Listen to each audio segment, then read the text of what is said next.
So we're going through the third chapter of Yevamot, and we'll see that we're defining the limitations of Yibum, of levirate marriage, but we're also defining what marriage is in principle.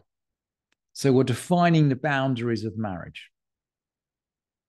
And the Mishnah is going to take us through successive levels of brain teasing, beginning with a case we've seen before about three brothers married to two sisters.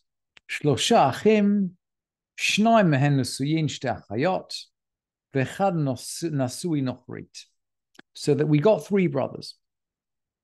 Two of them are married to two sisters, and the third is actually just married to somebody else, somebody completely unrelated. Mate echad mi baalei achayot. So one of the sisters' husbands dies. So one of the sisters' husbands dies, and the brother who is married to the unrelated woman marries his wife.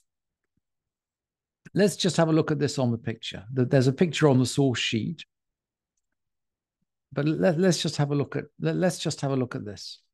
So we've got Alice and Betsy and Charlotte, who are the three sisters. And in this example, Alice and Betsy are sisters.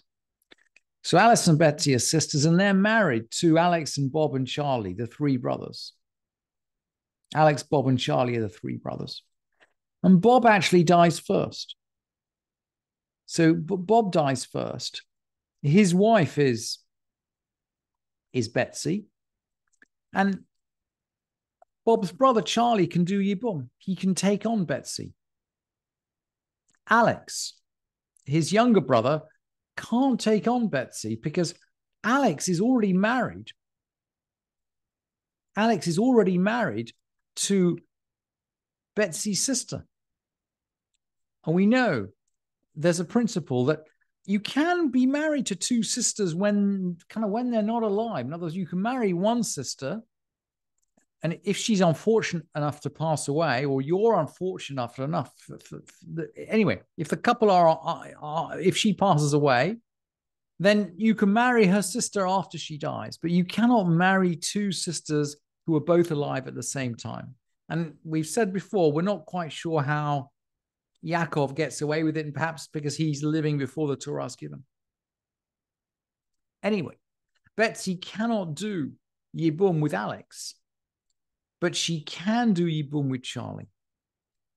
And the point that the Mishnah wants to make is that not only can Betsy not do Yibum with Alex at that point, but once she's in a situation where she cannot do Yibum with Alex at one point, she can never do Yibum with Alex. In other words, once she's exempt from Yibum with Alex, she's exempt forever. And at the beginning of the Mishnah actually used the word, I think, ad sof ha'olam, to the end of the world. These relationships, when they're forbidden, are permanently forbidden. So she can never do Yibum with Alex. However, she does do Yibum with Charlie, the third brother. And what happens? Unfortunately, Charlie dies. So Betsy needs Yibum. And in the meantime, Alice has died. So potentially Alex might be able to do Yibum with Betsy now that his wife Alice is no longer alive. Let's go back to the Mishnah now. So the Mishnah explains, Umeita ishto shel sheni, the wife of the second brother died. V'char meit nesui nochrit. Afterwards, the brother who was married to the stranger died too. In other words, the second brother died. And the Mishnah says, Harei zo asura alav olamit. She's forbidden to him forever. Ho'il v'nesra alav sha'a echat. She's forbidden to him forever, since she was forbidden to him for one moment. She was forbidden, this is Betsy, was forbidden to Alex for one moment when her husband died and Alice was still alive. And because she was forbidden to him for one moment, she's permanently forbidden to him. And even after Charlie dies and even after Alice dies, when theoretically Alex could have, even without Yibum, Alex could have married Betsy, he can't do that. And in fact, he can't marry Charlotte either, because Charlotte as a rival of Betsy cannot be married to Alex either. So according to the Gemara, neither of them, in fact, can perform Yibum, and neither of them they don't need to perform Chalitza because the Yibum doesn't apply to them at all. Although the Rambam disagrees in his commentary, and perhaps that's another story entirely. But that's the first case we're talking about. A woman is forbidden as a Yevamot for one instant, and that means she's forbidden forever to the man in question. However, what if she's divorced? That is the second case that the Mishnah is now going to answer, and it's going to repeat exactly the same, what seems to be exactly the same case.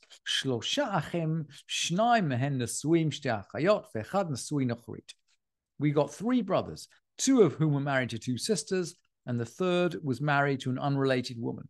So it seems as though we are just starting exactly the same story again. Now it changes slightly. Geiresh echad min baalei achiyot et ishto. One of the sister's husbands divorced his wife. So the relationship does end, but it doesn't end through death. It ends through divorce. Umeit nesui nochrit. The brother who was married to the stranger died. Uchnasa hamagaresh. And he who divorced his wife married her. Vameit. And he who divorced his wife married her and died. Zohi shamru v'chulan shemeitu or nigrushu tzarotehen mutarot. They said if any of them died or were divorced, their rivals are permitted. Let's have a look at this in the picture, because the picture's easier. Picture's much easier on the source sheet than just the text of the Mishnahs. So we got Alice and Betsy and Charlotte, married to Alex and Bob and Charlie. And there's a divorce. Betsy and Bob split up. And then Charlie dies. Well, Charlie dies and Charlotte is therefore free. Now, Charlotte could in theory do Yibum with Alex, but Charlotte does Yibum with Bob. And Bob then dies. So we have two dead brothers again. And the Mishnah is teaching us that actually Alex could in this case perform Yibum with Charlotte, because Charlotte was never Alice's rival.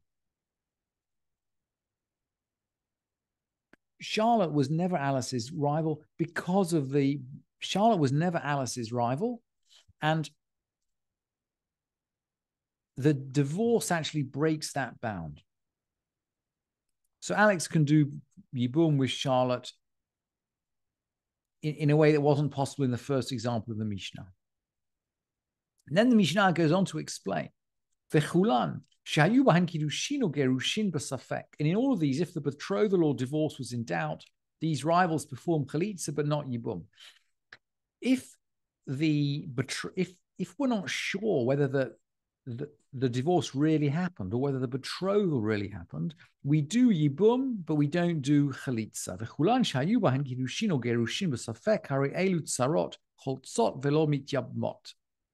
Keitzad kiddushin. So what is a doubtful betrothal? Zarakla kiddushin. So what is a doubtful betrothal? He threw her the betrothal money. So he didn't hand it to her. Normally he gives it and she takes it. And the halacha on betrothal is that she has to agree. She has to agree to take the money. So the normal halacha is that he hands it and she takes it. What if he threw it over in her direction? And then it's harayat mukudashet. Safek karovlo, safek karovla. If it's uncertain whether it fell nearer to him or to her, zehu sfeik kiddushin. That's a doubtful betrothal. We're not really sure whether she's accepted the money or not. Sfeit gerushin, what's a doubtful divorce? So maybe what's a doubtful divorce? Maybe somebody wrote a divorce document, a get, in his own handwriting, and he had no witnesses, no signatures of witnesses. Or maybe it had signatures of witnesses, but it wasn't dated. A divorce document needs to be dated. Maybe maybe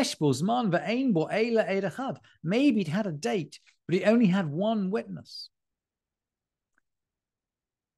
Zehu sfeik gerushin. This is a doubtful divorce, and in all of these cases, we carry out chalitza.